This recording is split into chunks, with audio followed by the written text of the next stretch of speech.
Noble v. Greylancer, written by Hideyuki Kikuchi.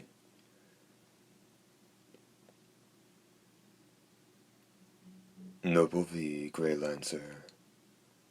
Dramatis Personae. Greylancer, overseer of the northern frontier sector, the nobility's greatest warrior. Merling, overseer of the western frontier sector. Duchess Mercala, overseer of the southern frontier sector. Zeus Macula, overseer of the eastern frontier sector. Verosa, longtime weaponsmith serving Harrow's Greylancer. Mishia, villager from Ardaz, who comes to the wounded Greylancer's aid. Letitia, country girl from the western frontier, who happens upon the injured Greylancer. Gallagher, marksman serving as Greylancer's retainer after being captured. Shazam, swordsman practicing the strata style. Prologue, a fragment from a historical text. In the vermilion-colored tide of the nobility's proud history, no period illuminated their eminence more than the 3,000 years, during which the nobility contended against the enormous boulder disrupting the raging current.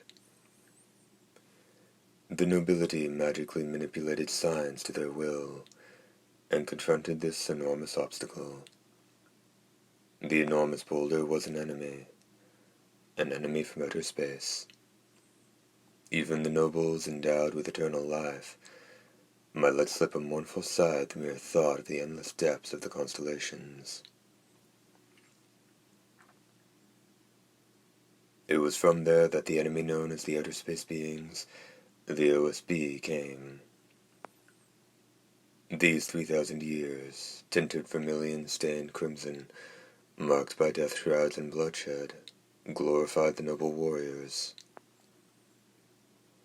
After enjoying 5,000 years of peace, with humanity held in servitude, for the first time the nobility engaged in a daily battle that, aside from drinking the blood of humans, might appropriately be called evil's calling.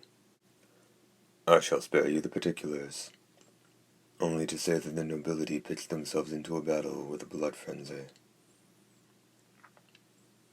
Black bats and pale-faced men tore across the winter's moonlit sky. Noble warriors stood against OSB aircraft, the enemy's thunder tanks, and seated single tanks, their gold-chromed armor, protected by some invisible energy force, clashed against the nobility, science, and magic. In time, traveling troubadours sang their reverence, not for the grand battle, but for the vast wasteland turned burial ground. The war took place in the frontier, far from the capital. It was there the humans lived. The frontier, a stark contrast to the splendor in which the nobility lived, was where these trifling beings had been consigned, nay, allowed, to exist. Ironically enough, it was because of humanity's very helplessness that the responsibility fell to the nobles to protect the humans from the OSB invasion. Many of the overlords, overseers of the frontier, forfeited their responsibility, a fact that later became the root of humanity's distrust and the nobility's eventual decline. Distrust joined with hate and turned into a rallying cry for revolt. Humanity left few records of the nobility during this period, hatred elected to extinguish rather than to chronicle. However, humanity preserved the names of a select few in its annals. Most of the names have already become legend, and all but vanished, as if inscribed into crimson-colored history by a zephyr wind. The nobles were remembered only in fragmentary verses of ballads and sagas.